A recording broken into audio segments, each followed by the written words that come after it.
Huyu ni Derek, mtoto wa bilionea mkubwa Tanzania.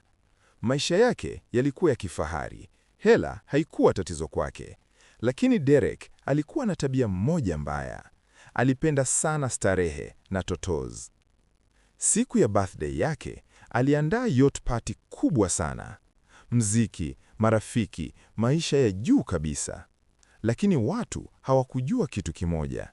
Ilikuwa pia siku ya mtihani wake chuoni.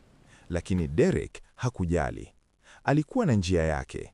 Aliwahonga walimu wake, akawapa pesa mara 2 ya mishahara yao.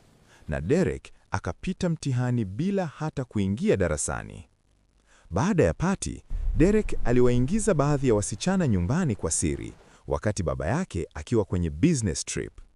Lakini bahati mbaya, dada yake Amina alimwona. Alimtazama tu, akatikisa kichwa, akamwacha. Kwa sababu tayari alishamwonya mara nyingi sana.